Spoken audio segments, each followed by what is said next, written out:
This is rare footage showing a coal-fired steam train on the Lilydale to Warburton line, filmed probably in the 1950s.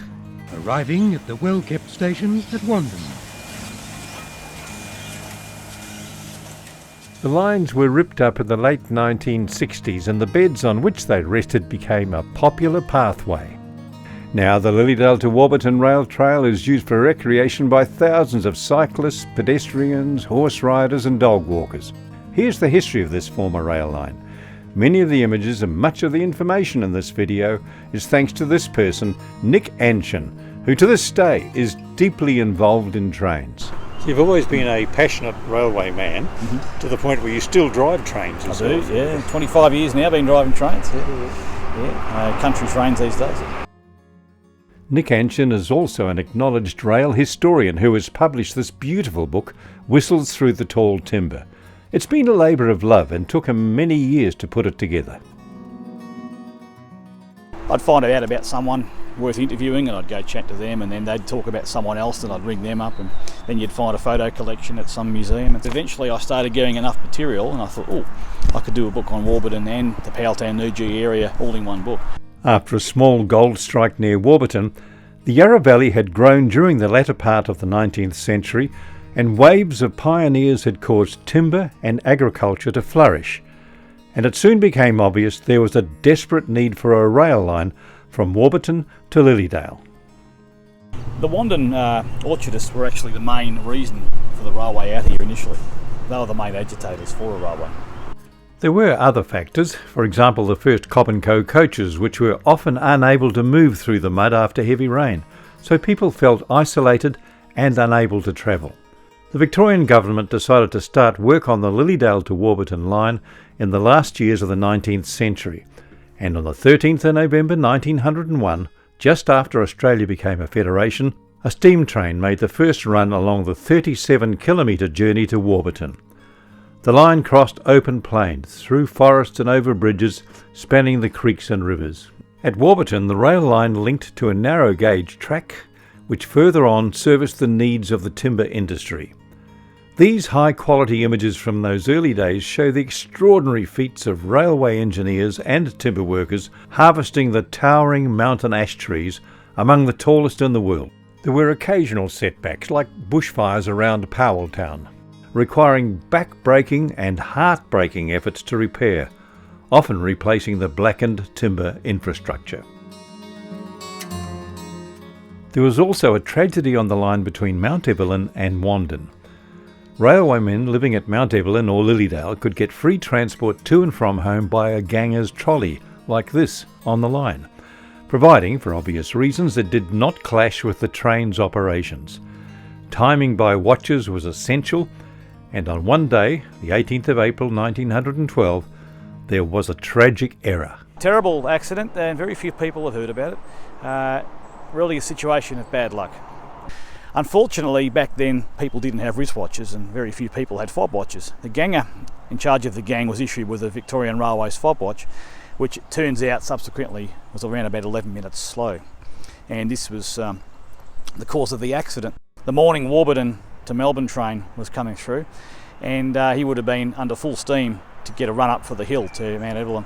And unfortunately, the trolley and train collided just right pretty much here at the end of the bridge. And the men all jumped off except for 4 that couldn't jump off in time, and they were all killed, unfortunately.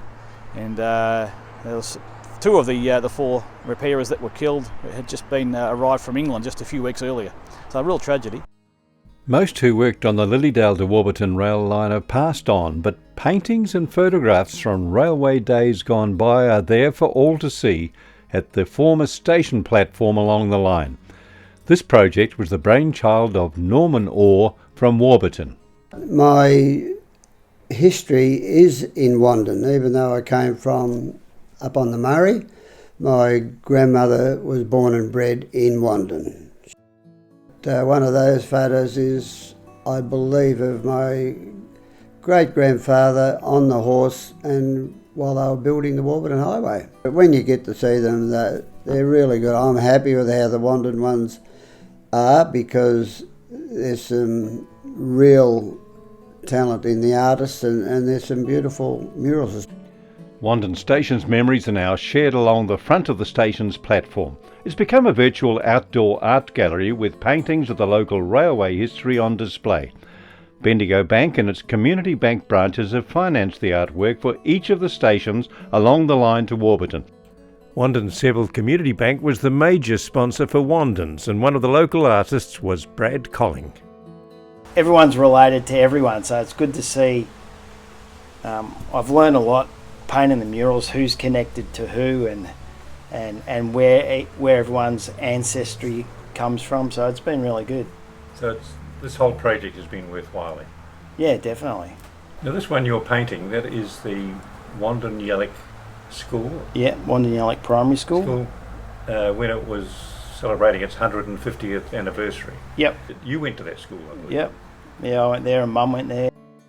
Brad lives in the former Wandin Station master's house, where his grandfather, Ray Colling, portrayed in one of Brad's paintings, lived and worked until a year or so before the line officially closed. Another major art contributor is Mary Newham.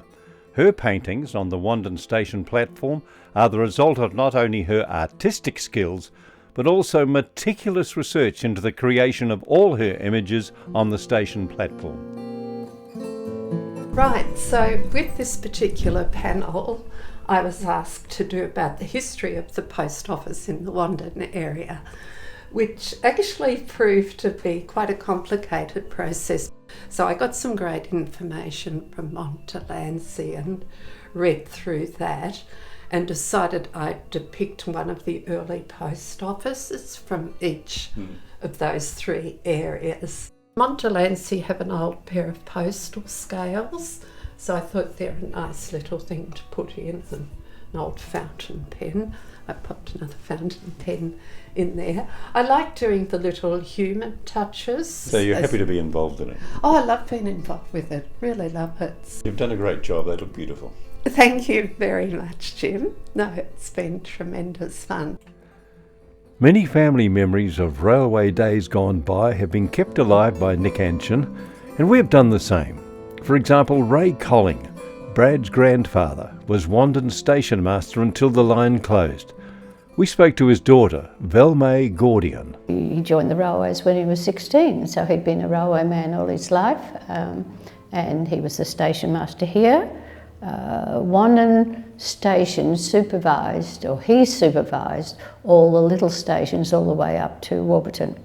I think he was proud to wear his uniform.